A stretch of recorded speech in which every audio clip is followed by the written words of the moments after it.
Good morning, everybody. How are we doing today? It's a Tuesday morning, gray and overcast. Hopefully, it won't get too hot today. It's been a fairly hot summer so far. Hope everyone enjoyed that Bethlehem fantasy reissue series I did last time. I just want to give a little color and background to that series by showing you some of the other stuff that was happening synonymously with that Bethlehem stuff in 53, 54, 55 on the West Coast. There's a lot of good stuff happening. That cool West Coast scene, like I said, actually had a lot of stuff that was far more up tempo and aggressive than what the cool moniker would allow you to think. And not to say there wasn't plenty of cool stuff happening, because there certainly was. But if you want to talk about Birth of the Cool as being the genesis of that new melancholic, mid-tempo, slow, moody, heavy, at times almost medieval sounds. A lot of what's happening on the West Coast isn't that at all. A lot of it's very hard driving, post bop with all the modernity of what's happening on the East Coast. It's just a different scene filled with different players. But let's not make any mistake about it. A lot of the great West Coast talent was coming from the East Coast, and partly because of what was happening on the West Coast. During the bebop years in the 40s, Central Avenue in Los Angeles housed the great Dexter Gordon, the great Wardell Gray, the great Teddy Edwards, Hampton Hawes.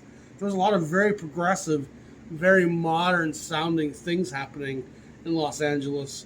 Enough to bring Dizzy and Parker out from the East Coast to play part of that scene. And I would suppose it's a fairly niche scene, but nevertheless, it was really cooking and going on.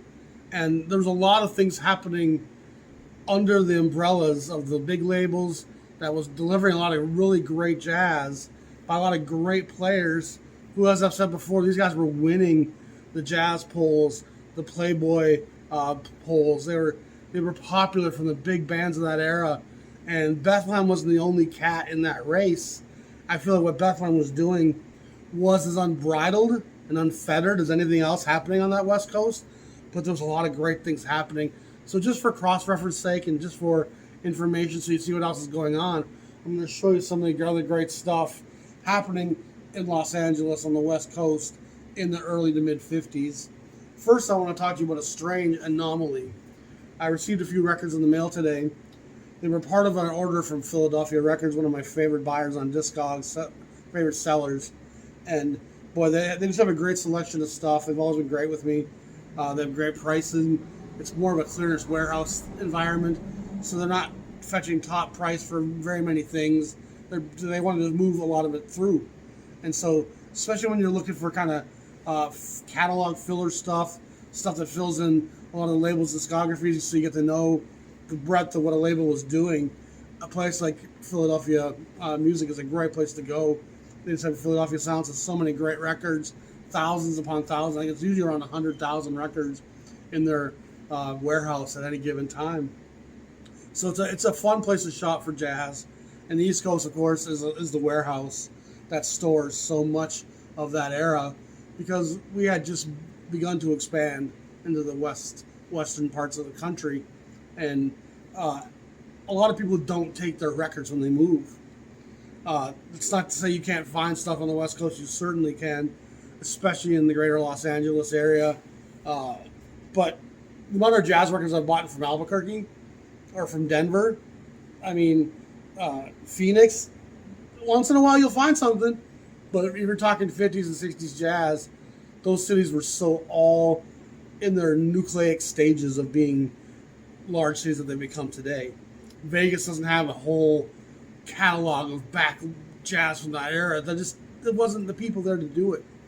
And so I got this order from Philadelphia Jazz. They'd forgotten to ship 5 items with my last purchase.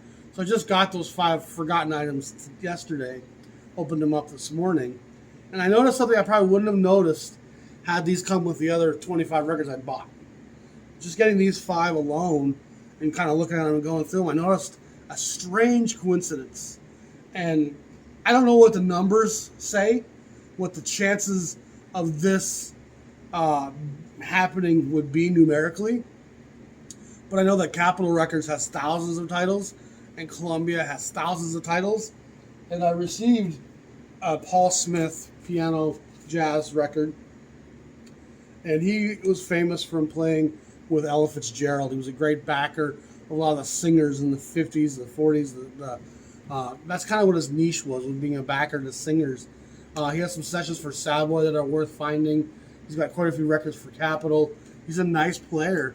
And then I also got this Lenny Hambro record, Message from Hambro. I have another title on Epic.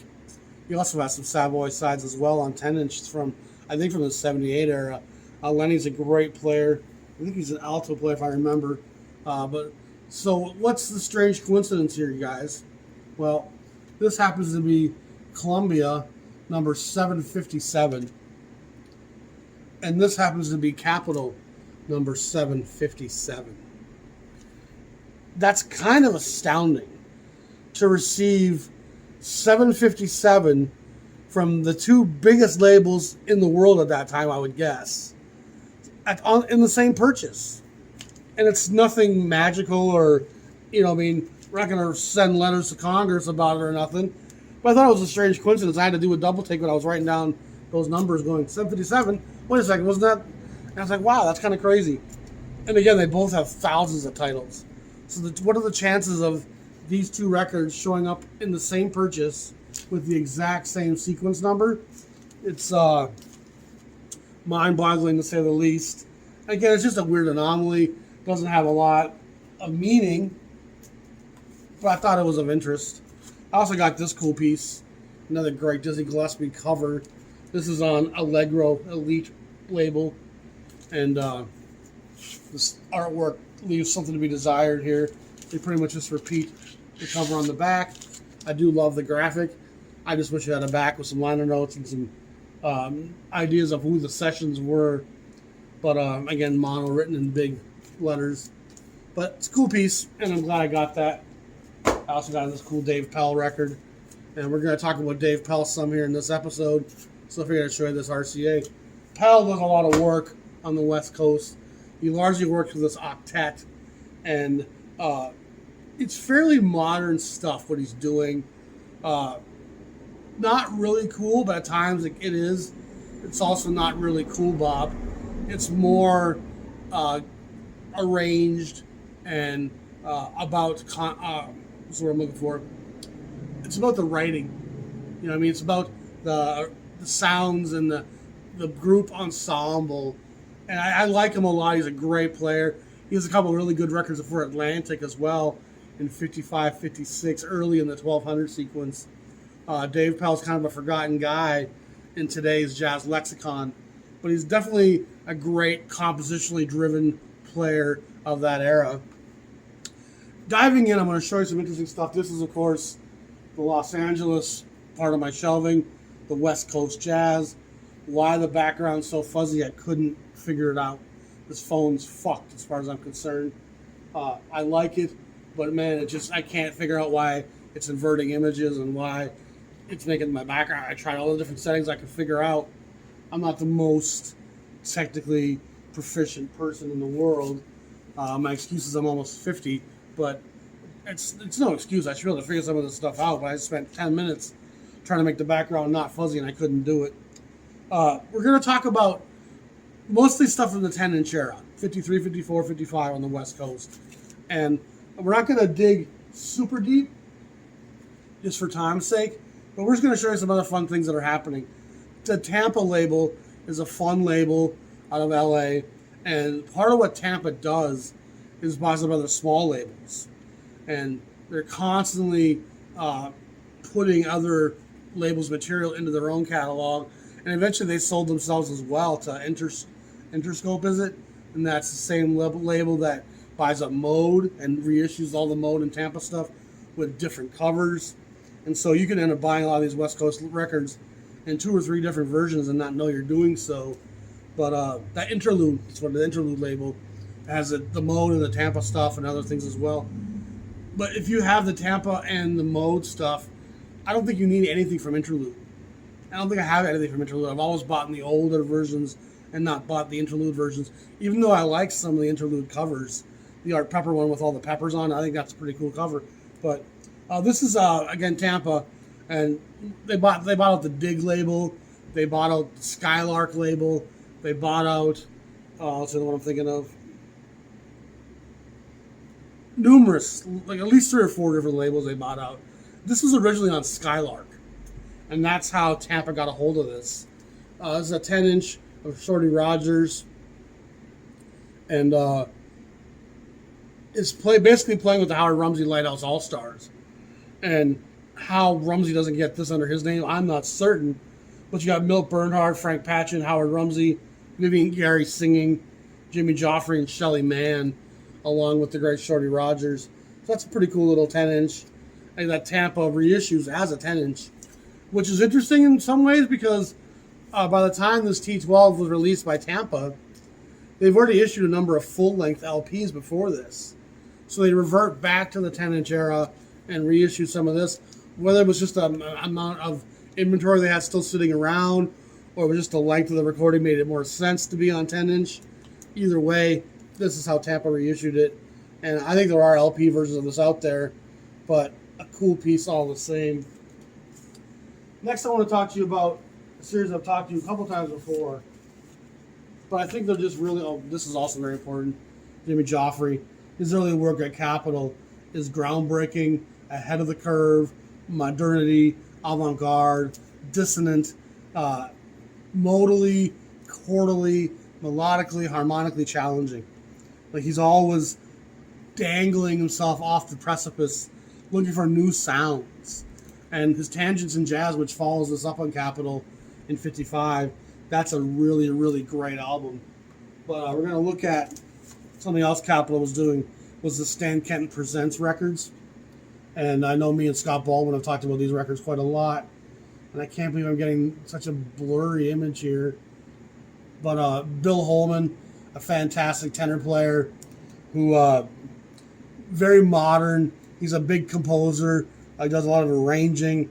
He works with, I believe it was Woody Herman. But again, a big fan of him. That's a great little piece. It's number 6500. 6501 was the great Bob Cooper, another great West Coast tenorman. Plays with a bright, fun tone, lots of joy in his sound. 6502 was Claude Williamson, one of the Vermont guys that we talked about in the Bethlehem sequence. Here he is on the Capitol Stan Kenton Presents. Sal Salvador, one of the great guitar players on the West Coast at this time. I love Sal Salvador. He has a couple records at Bethlehem as well, but they weren't really part of that West Coast scene. They came a little later in the Bethlehem catalog. The Violets for Your Furs on here is fantastic. Great player. Boots Mazzulli, another great tenor player. I think he's from the East Coast, from Boston or maybe Philadelphia. I can't remember exactly.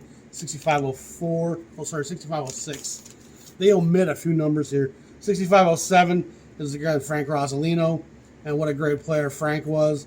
And again, you'll see him in that Bethlehem sequence. So you'll see some of the crossover here.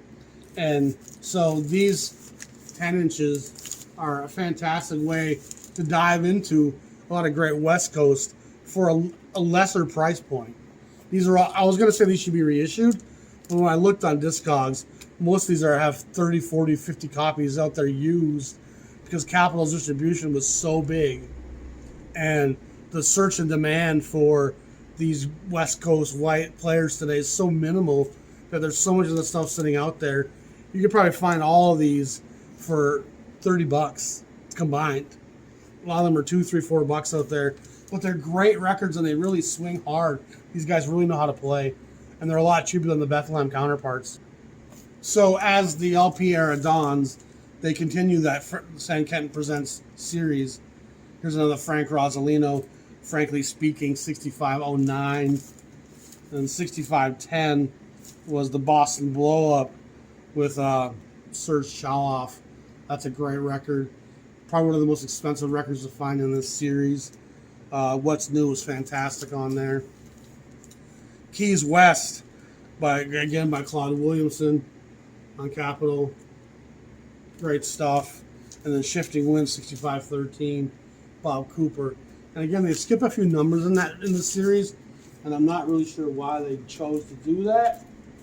But that's maybe there was stuff that was scheduled to be released and didn't. But it's cool stuff. It really swings hard. I want to show you now, like labels like Pacific.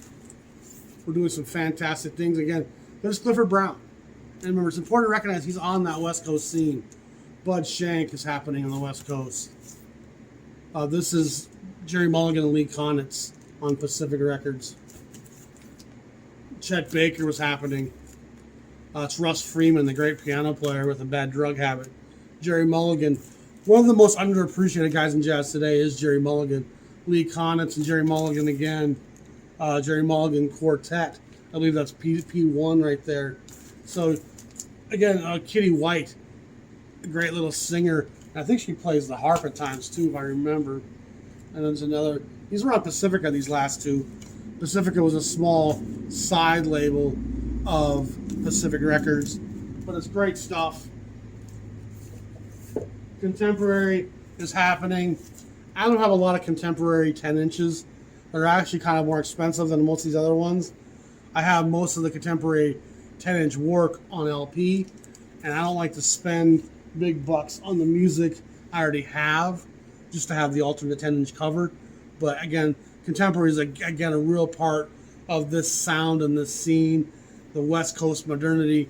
These guys are just playing blitzkrieg tempos and paces. Aladdin's happening on the West Coast, and they're kind of doing more old school stuff. And remember, Aladdin has a number of labels underneath their name, like Score, like Intro. Jazz West was an Aladdin imprint, so it can be quite confusing. Andex label has some great stuff. Ava label, Crown, Dutone, G&P. G&P has some 10-inch work here I'm going to show you real quick. This is Gene Norman Presents Buddy DeFranco, and that's what G&P label is Gene Norman Presents. He was a concert promoter. A lot of his early recordings are recordings from the live shows that they had titled to license themselves. This is G2. What's weird about this, I think G1 was a full-length LP.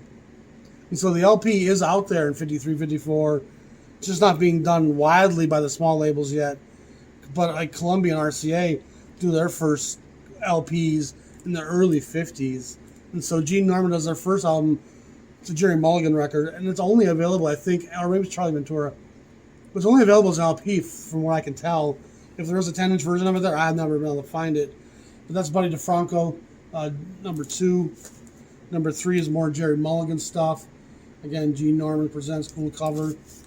Number 4 here is the great Dizzy Gillespie featuring Chano Pozo. I've always loved that cover. And then number 10, again, they go LP a little bit there. And then there's the cool Marty Peisch record. Marty's a great player. Big fan of that record. So you see G&P is doing fun stuff. There's labels showing up on the scene like Hi-Fi, Imperial, who buys Aladdin and reissues a lot of that stuff. The Jazz West stuff. The Metro Jazz MGM imprint has a lot of cool stuff. I want to show you now Nocturne. And Nocturne's a little label that was actually co-founded by Harry Babison, the bass player, and I think it's Roy Hart from Pacific Records. I can't remember Richard Bach. I think it's Roy Hart.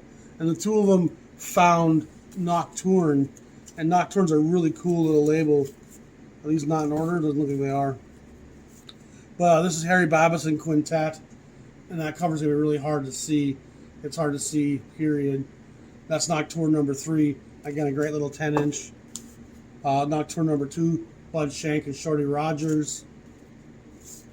This is Conley Graves, who's a nice piano player. He has some stuff, I believe, on RCA as well. Earl Father Hines and his new sounds. That's Nocturne number 5. Nocturne number 1, Herbie Harper Quintet. And Herbie's a great trombone player. That's a big part of that West Coast scene going on. The Virgil Gonzalez Sextet I think he's from Monterey, California, and he moves to the Bay Area, and he gets in with some of these players. Herbie Harper, number 7. And this one, some of these come in blue vinyl, which is cool. And then number 6, Bob Enevoldsen, which sounds like a Scandinavian name, another trombonist. And Bob Enevoldsen was actually, I think, from Montana, another place you don't get a lot of jazz cats from, but he ends up in the West Coast and is part of a great scene. These Nocturne records are tough to find, but they're great. Very modern, very ahead of the curve, and definitely noteworthy stuff. The last label I want to show you real quickly is the label Trend, another LA label. Jerry Fielding does some good swinging stuff here with his big bands. This is Claude Thornhill. He has a couple 10 inches here, and Claude was a very important part of the West Coast big band scene, kind of in the shadows of Kenton and Herman somewhat. But Thornhill did some very good modern arrangements. He had a number of important singers working with him over the years. I think Gil Evans actually worked with Claude Thornhill back in the day. There's another Claude Thornhill, number 1002. These are fairly tough to come by, but they are out there. Number 1003 is Dave Powell, who we spoke about a minute ago. And this is plays Irving Berlin. Nice piece of work. This is more Jerry Fielding, a dance concert. The Cap label actually reissues a lot of this stuff. They kind of slightly change the covers, but you can kind of still tell what's what. John Gross, he's an guy from Iowa, plays the French horn. There's not a lot of French horn players in jazz. Julius Watkins comes to mind, but Gross was a great modern player. Big on arrangements, big on modern but compositionally driven stuff. Betty Bennett, who's a nice singer. She worked at one of the big bands. I can't remember who off the top of my head right now. I have a record of hers on Atlantic that I like a lot. I was excited to get this one. It's a little bit stiff. It's a little bit white bread, for lack of a better word. It doesn't have a lot of blues in it, honestly. Ken Hanna, another big band leader from the West Coast. An interesting cover.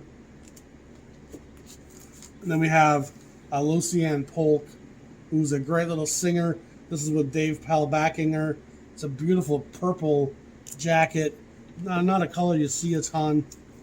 And the number 1010 is Jackie Davis Trio, who's an organ player from this era and kind of a forgotten name. And another Jerry Fielding Orchestra, number 1013. And they skipped number 1011 and 1012. But they do have 2 LPs that seem to fit in that era, 1500 and 1501. Matt Dennis is a fine piano player and singer. He does some stuff at Jubilee as well. And I think he also has stuff on Capitol or Columbia. I can't remember. And then this is another Dave Powell octet record. This is where they're playing Rogers and Hart. And again, the Dave Powell octet has some pretty named players in it. Of course, that's going to come out all jacked up. Don Fagerquist is in this group. Bill Richmond, Tony Reese, Don Trenner. Some great West Coast players are working with the Dave Powell octet. So that's the Trend label. Again, these labels, a lot of them didn't stay around for very long. And some of these labels, like Trend, like Nocturne, like Progressive over on the New York side there, some of these labels actually get rebirthed, sometimes decades later, and they bring back the old logos and the old fonts and reinvigorate labels that no longer exist. Why exactly? I'm not sure. I mean, I guess maybe the name recognition. But how much name recognition can a label like Trend have by 1975? It's got to be a pretty forgotten entity at that point. So that's just some background, some of the other things happening on the West Coast. Fantasy out of the Bay Area is doing some great stuff. And actually, Fantasy in a lot of ways is the embodiment of the cool, West Coast cool. Brubeck is very much West Coast cool. More Brubeck. And Brubeck was initially a part owner of the label. And so you'll see a lot of early Fantasy work has Brubeck on it. Those are all Brubeck so far. Cal Jader was a drummer initially, and he actually plays with Brubeck in an early version of Brubeck's group as a drummer, but he becomes much more famous as a vibraphonist, and he becomes known as the most famous Latin jazz player that's not a Latino. But that's his niche, and he just does it for decades. More Brubeck, Red Norvo trio, another vibraphonist. Red Norvo's a great player. He plays with Parker for a while. More Brubeck. And then Nat Pierce is a great piano player who actually works with Basie's group for a while as an arranger. And I think he actually takes over leading Basie's group at one point in the 80s after Basie passed away, if memory serves. So you can see that Pacific, Contemporary, Fantasy, they're all doing great things. But there's other small labels, like I said, like Trend and Nocturne and G&P, that are all putting out great stuff. So the West Coast is a percolating scene. There's the big label Capitol stuff, and all that is punctuated by those great Bethlehem sides that I showed you the other day. So there's a lot of fun West Coast 10-inch stuff to be found, and a lot of it's very affordable, and that's probably why I wouldn't reissue most of that stuff, because most of it's not too expensive out there, and it's out there. The Bethlehem stuff, on the other hand, that stuff's become quite rare, quite collectible.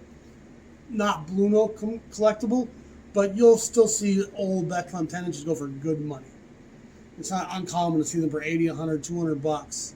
And some of them, like the Charlie Mariano, the X-Ray saxophone 10 inch, that one I've seen for up to 500 bucks. So that's a pretty tough record to come by. And that's why you go to Japan, you get the Japanese versions if you have to. So that's all I'm going to do today, is just talk about some of those records. Hope you all enjoyed that. Subscribe to the channel if you haven't.